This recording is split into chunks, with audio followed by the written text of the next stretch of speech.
सांगली लोकसभेकरता अखेर काँग्रेसचे नेते विशाल पाटील यांनी आता उमेदवारी अर्ज दाखल केलेला आहे। अपक्ष उमेदवारी अर्ज त्यांनी दाखल केलेला आहे। या घडीची सगळ्यात महत्त्वाची बातमी आपण पाहतोय।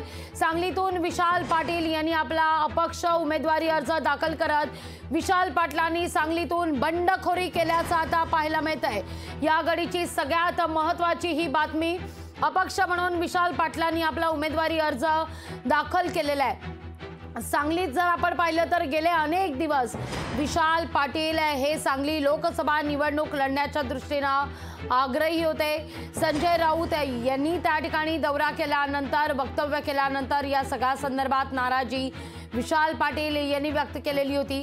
सांगली हा काँग्रेसचा बालेकिल्ला आहे, त्यामुळे इथून काँग्रेसचाच उमेदवार असावा असं विशाल पाटील वारंवार म्हणत होते। इतकंच नाही तर या सगळ्या संदर्भात विश्वजित कदम हे देखील दिल्लीला गेलेले होते। दिल्लीत देखील अनेक बैठका झाल्या। आजही नागपूरमध्ये रमेश चेन्नीथला यांनी विश्वजित कदम यांच्यासोबत चर्चा केली, बैठक घेतली।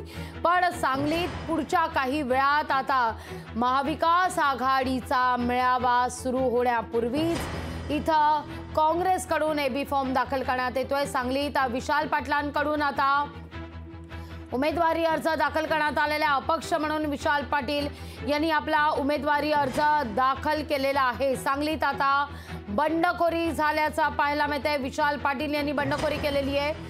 याविषयी अतुल लोंढे काँग्रेसचे आपल्यासोबत जोडले गेलेले आहेत।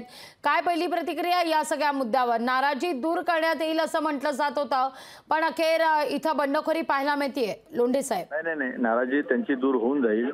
फॉर्म जो घेतलेला आहे तोही परत होऊन जाईल। त्यांच्याशी चर्चा सुरू आहे। महाविकास आघाडीमध्ये पण चर्चा सुरू आहे आणि तिथे महाविकास आघाडीचा एकच उमेदवार राहील।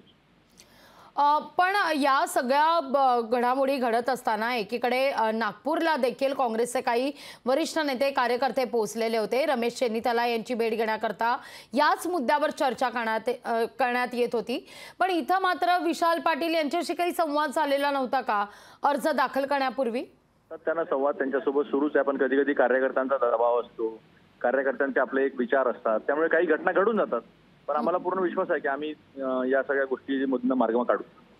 उमेदवारी अर्ज दाखल केल्यावर तुमच्याकडून काही संवाद साधण्यात आलाय पक्षाच्या वतीनं विशाल पाटलांशी? सुरू आहे संवाद सुरू आहे। संवाद चुकलेला नाही। त्यांची आपली एक त्यांची नाराजी म्हणण्यापेक्षा कार्यकर्त्यांचा प्रचंड दबाव आहे त्यांच्यावर आणि तो चुकीचा नाही आहे। तिथून काँग्रेस निवडून येऊ शकते, ही तिथली ऍक्च्युअली वास्तव परिस्थिती आहे।